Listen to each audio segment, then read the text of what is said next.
Luke and I were so close. He knew me and my story as well as he knew any of the others that he interviewed. To many people, only humans are real and talk to one another. But many of the people in Acts, like Luke, perceived of me as being just as real and just as tangible as any of their other friends. Jesus sent the Holy Spirit to Christians on the day of Pentecost. No other character in the book of Acts was nearly as important as the Holy Spirit, and the early Christians knew it. Many people who read the New Testament refer to me as an it.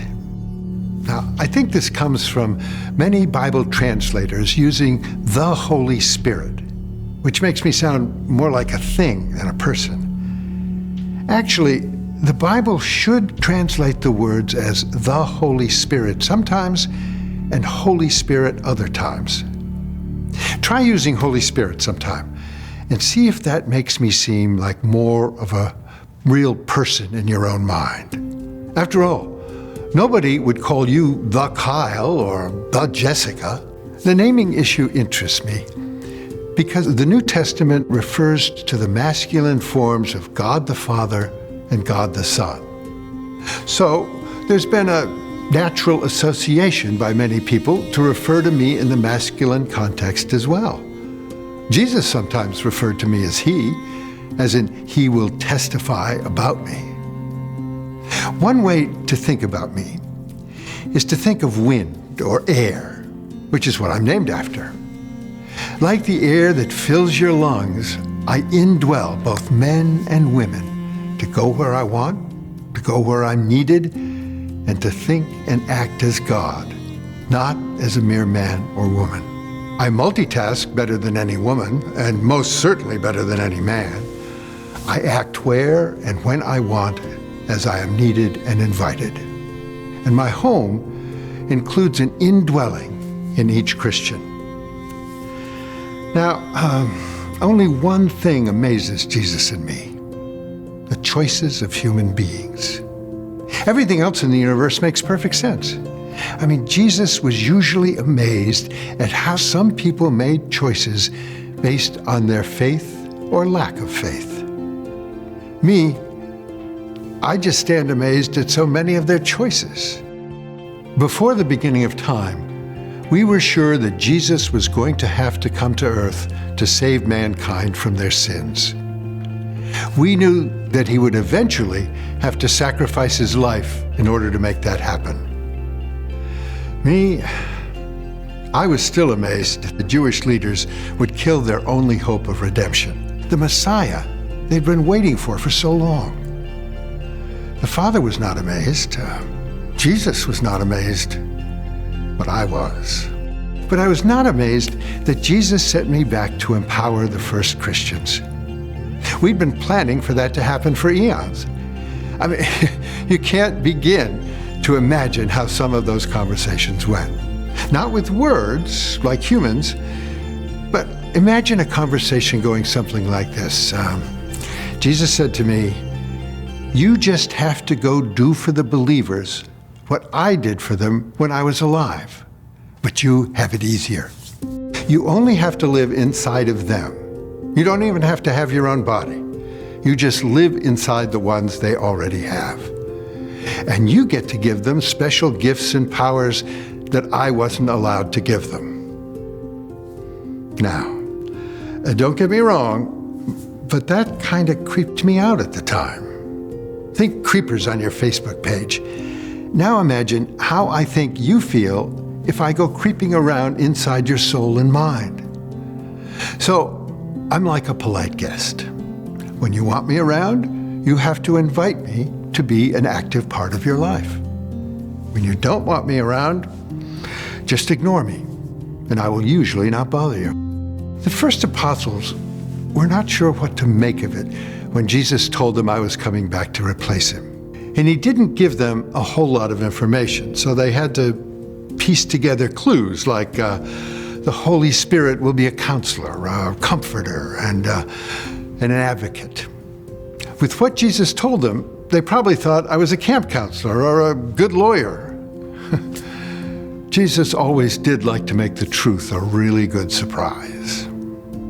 On Pentecost, I thought it would be interesting to empower the apostles in a way they did not expect. And I blew into their presence like a tornado and gave them the power to speak in any language their listener could understand. Just for a little extra theater, I used the first holograms, flames of fire all over their bodies. They jumped up, wouldn't you? And began preaching to everybody nearby.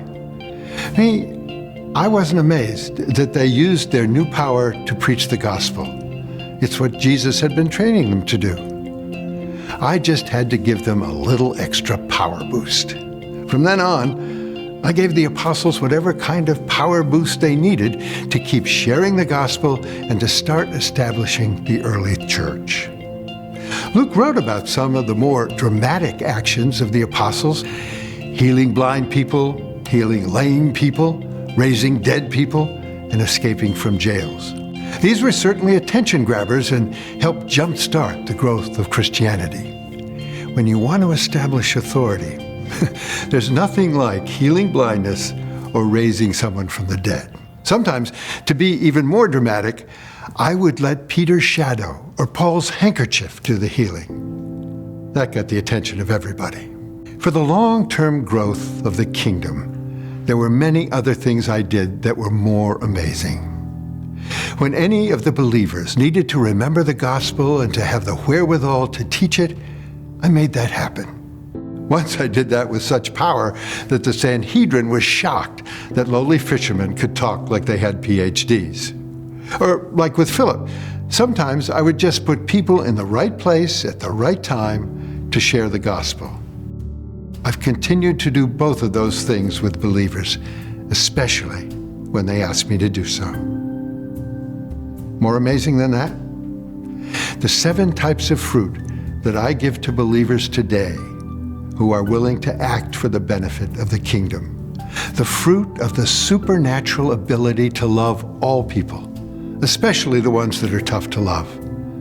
I don't give them the ability to love in the way Hollywood promotes, but with the unconditional, obedient love that God commands. I empower people to bless and want blessings for anybody who needs it, even for their enemies.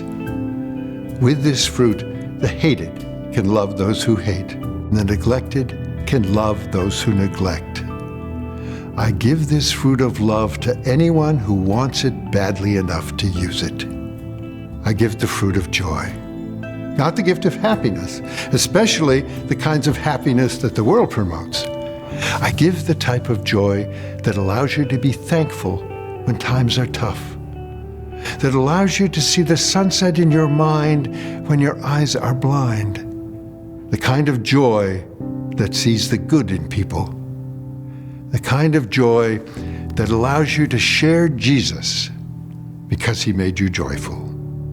I give the fruit of peace. In this world, you will have tribulation, but you can have peace in your heart because you know Jesus has overcome the world and you are on the winning side. In this crazy, chaotic, pressure-paced world, most people are seeking a little peace. You can have the peace you want if you ask for this gift from me. With this fruit, you can also be a peacemaker. We so value peacemaking that anybody who is a peacemaker gets the special title, Child of God. Patience and kindness are 2 fruits. If I give you the fruit of love, you also get the fruit of patience and kindness because love is patient and kind. These are fruit that Jesus demonstrated so well and so often. If you'd been him, can you imagine how many times you would have wanted to punch one of the apostles or strike the Pharisees with leprosy or lameness or any of the other things? God is so patient that he wants everyone to go to heaven so badly that he allowed Jesus to be sacrificed. Loving and patient people are kind. I give the fruit of goodness and self-control, twin fruits. It takes immense self-control to maintain your goodness and withstand the temptations of the world. And it takes goodness to want to have that kind of self-control. Do you know why children were so attracted to Jesus? Why so many of the poor and mistreated wanted to be around him? He was gentle. Gentleness, one of those gifts that Jesus so often exhibited, can be yours for the asking. Lastly, I give the gift of faithfulness. I started demonstrating this so powerfully in Acts. As believers acted faithfully, I empowered them more and more. And with time, the miraculous powers were not needed so much, but faithfulness was needed more and more. Faithfulness was needed to endure persecution from the Jews, and as persecution from the Romans increased. Faithfulness needed when false teachers promoted harmful ideas. And faithfulness was going to be needed when Jesus did not return to earth as soon as people expected and wanted. This is what I want you to remember about Luke's book of Acts. The early believers were faithful to grow the kingdom against all sorts of opposition. I empowered them to do so.